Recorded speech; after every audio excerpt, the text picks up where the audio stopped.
a consistent and thorough practice is a key factor. Time management is very much important. More written practice is required for scoring well in the paper.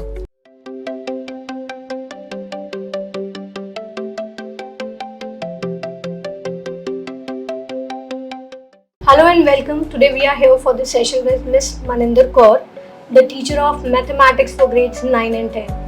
And now we'll be learning from a teacher's perspective that how we can make such a difficult subject easier, interesting and interactive. Welcome to the session, ma'am. Thank you so much, ma'am. Ma'am, I really want to know that how can I make this particular subject, mathematics, easier for the students, because I always have been too scared of the subject while being a student of grade 9, 10, 11 and 12. Actually, for mathematics, I know that is a mindset of the children that this subject is little bit scary and tough one.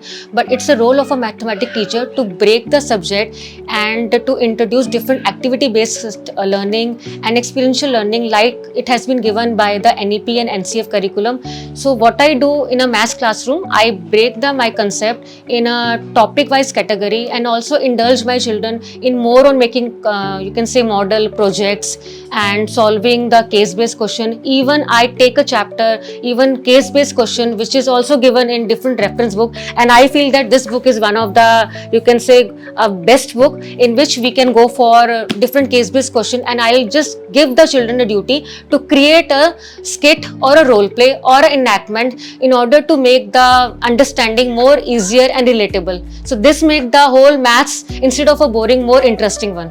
Great, ma'am. Now I couldn't even imagine that we can add skits and everything to subjects like maths. Yeah, that is actually the policy of NEP and NCF curriculum, to shift from rote learning and to more focus on experiential and activity oriented learning. So we are following the same trend and the children are actually enjoying these days.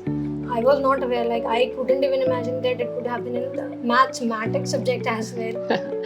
No ma'am, it's now, the trend is changing. Even the Gen Z children are also enjoying the same way. So ma'am, you are having diverse learning needs of a student.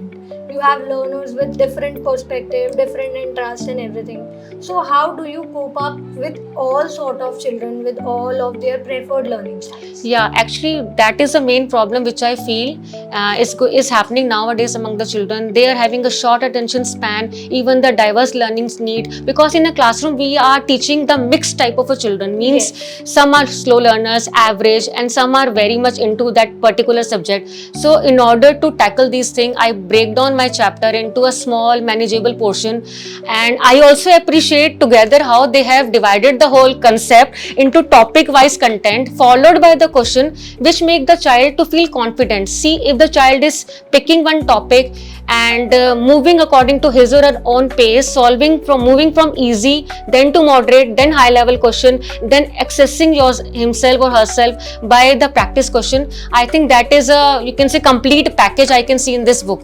So this is the way we are doing. Great. So ma'am, but together with have different series like CBSE question banks they have previous year question bank, they have EAD sample papers. So do you give each particular book a very different responsibility or you just mix them up and use it? Yeah, actually initially I start my teaching by this main reference book of Together with Maths, and when the exams are near, then I just recommend my children to go for the sample paper and previous year questions in which they can check their work. Also, the most important thing for the maths is the time management that can be fulfilled by practicing the sample paper. So we have to take both the things and it will go hand in hand with each other. Great, ma'am. Like you have just segregated everything for your students and made it very easier for them. Great. Yes, thank you so good much. to know. Thank you so much, ma'am. Ma'am, any 3 tips you would like to give to your board students, the grade 10 students who are preparing for their boards? According to me, a consistent and thorough practice is a key factor.